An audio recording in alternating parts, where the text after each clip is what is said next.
Hello, good morning. Welcome to my online class. Do not let arrogance go to your head and despair to your heart.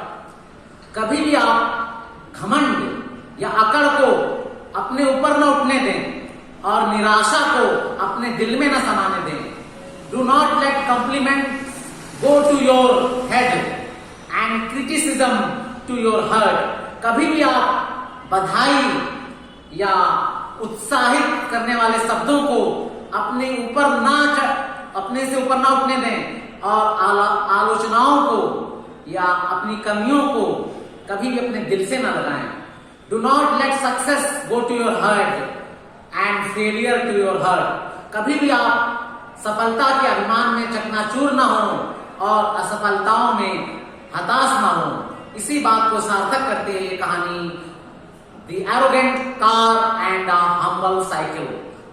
अकड़ू या घमंडी car और एक विनम्र cycle. ये कहानी एक घमंडी कार की है. मिस्टर धनपत जो के पास एक घमंडी कार थी, लेकिन एक दिन उसका कार का घमंड चकनाचूर हो गया. ये कहानी इस प्रकार है. Once there was a garage that belonged to Mr. Dhanpat. एक गैरेज था जिसके मालिक मिस्टर धनपत थे. Mister Dhanpat used to keep his arrogant car and humble cycle inside the garage.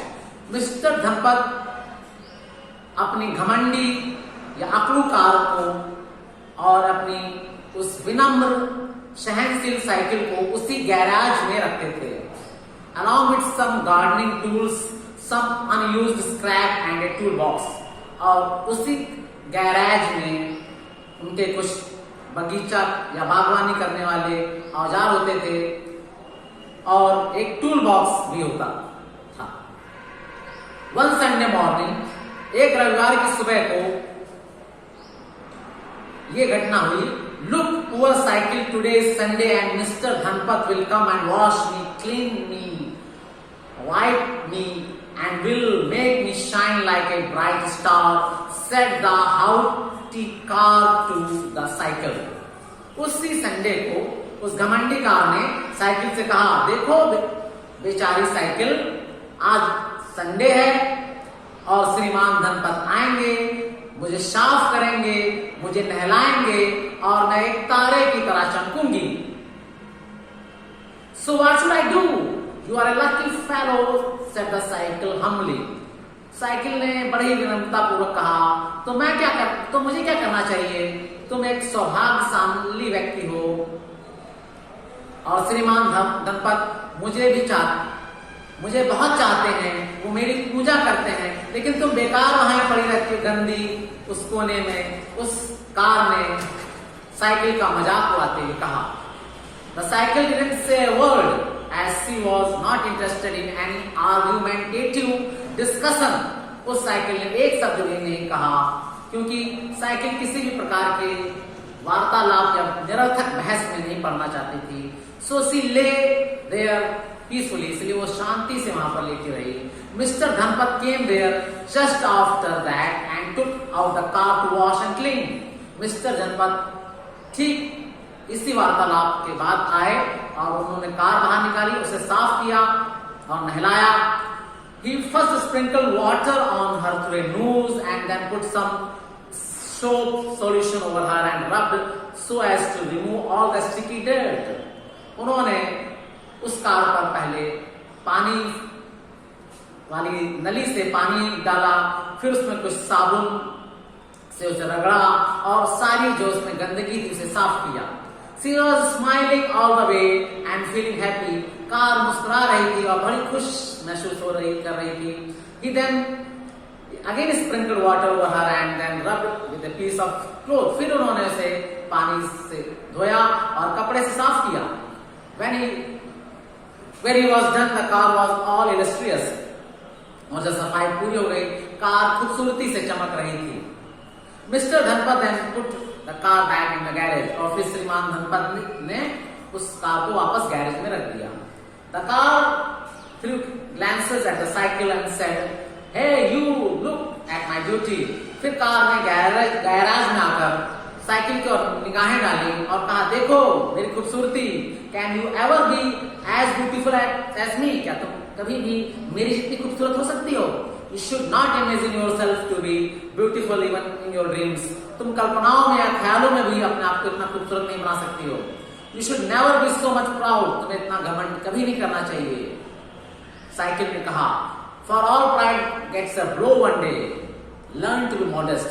Cycle ने फिर उस कार को समझाया कि घमंड कभी ना कभी चकनाचूर हो जाता है, इसलिए हमें विनम्रता अपने जीवन में अपनानी चाहिए। The tool box lying nearby also tried to support the cycle and said, और बेचारा टूल बॉक्स जो कि गैराज में पड़ा हुआ था अलग थलग, उसने भी साइकिल की बात का समर्थन किया और कहा, yes car, learn some modesty, how could you forget when your engine goes out of order, only my tools help you out. और उस टूल बॉक्स ने कार को समझाया कि विनम्रता सीखो, तुम कैसे भूल सकती हो जब तुम्हारा इंजन खराब हो जाता है, तो मैं ही तुम्हारी मदद करता हूं। The car only swayed her eyes to the other side, और कार ने सिर्फ अपनी आंखें दूसरी ओर मोड़ ली। Just then Mr. Dhanpat came in the garage, फिर तभी मिस्टर धनपत गैराज में आए।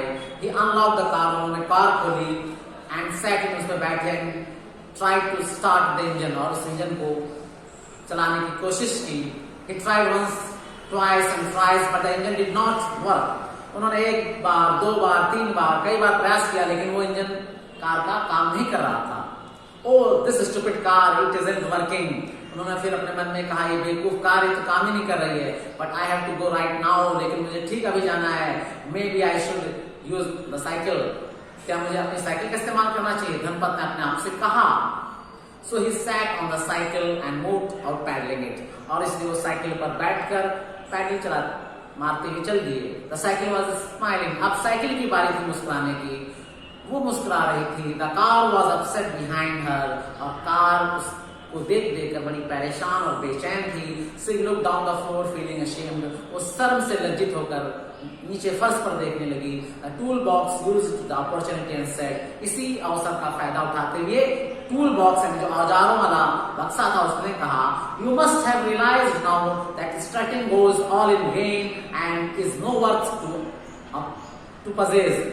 उसने कार को समझाया कि अब तुम्हें एहसास कर देना चाहिए कि अकड़ जो है सारी बेकार हो जाती है और इसका कोई मूल्य नहीं होता है।